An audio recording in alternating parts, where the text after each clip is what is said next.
it took 149 days for the NBA lockout to reach its conclusion.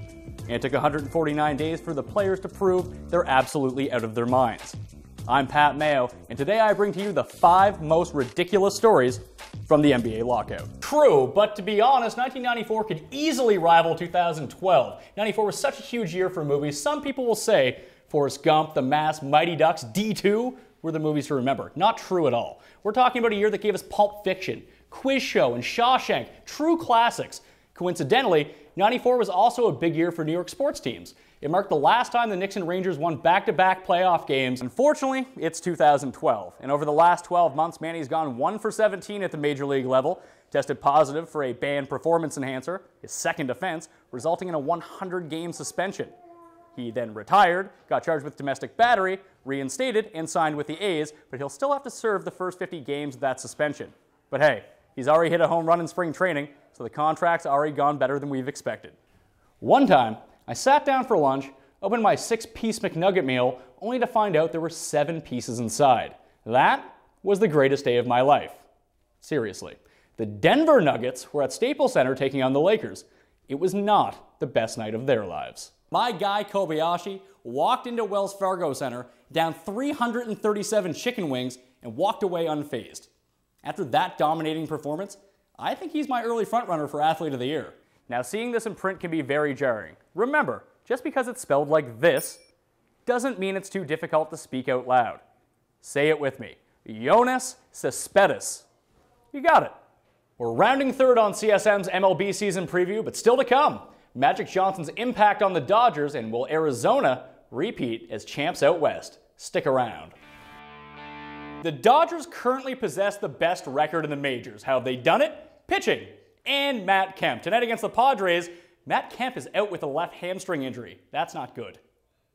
But steroids are usually best associated with baseball and football. But with all the antics on the ice this postseason, I think a urine test may be in order. Sucker punches, headshots, cross-checks to the face, they've all become commonplace throughout the first week of the Cup playoffs. Welcome back. Let's move to the Lynx. 2 weeks ago, Kevin Na made a lasting impression on a worldwide audience. Sustain any more injuries, but Joakim Noah, he doesn't care. He's trying out his new dance move, the broken ankle. It does not look good. Noah clearly in pain, but he would stay in the game. Just 85th minute now, Tevez with the glorious touch to Samir Nasri. He chips it in for the game winner. Man City comes back for the 2-1 triumph. Now, Rangers coach John Tortorella is not happy, but really, when is he ever happy? Nats Pirates, we're checking in with Bryce Harper, looking for his 3rd home run in 3 games. This one is off the top of the wall. Harper, he's a gamer. He's like Brett Laurie. He's running around the bases. He'd pick up his first career triple. Clijsters took the first set in 22 minutes. That's a half hour with commercials, and only dropped 1 game. The main draw kicked off at center court Monday. And while the patrons flocked to their seats to get a glimpse of the action, I took the opportunity to scour the grounds and bask in the amenities spread throughout the concourse. First up, swing evaluation.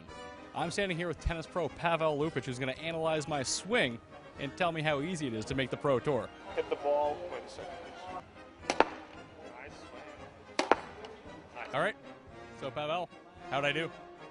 Well, forehand needs a little bit more improvement, but backhand, I like the two-handed backhand more than one-handed. So stick to 2 hands. After that workout, I decided to treat myself to a fancy snack, followed by some mid-afternoon silent bidding. An autographed picture of the Soup Nazi? How could I pass? Since my swing's been deemed basically pro-ready, I think it's time to test my skills on the court.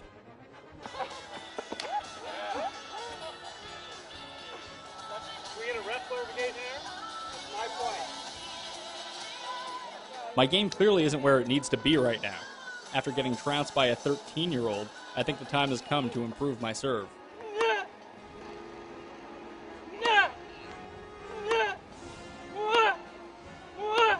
Outside of the matches themselves, there's enough going on at Rexall Center to keep busy. From meddling mascots, to friendly interactions, to tough meal choices. A day roaming the grounds will definitely warrant a lengthy rest. For Topspin Radio, Pat Mayo.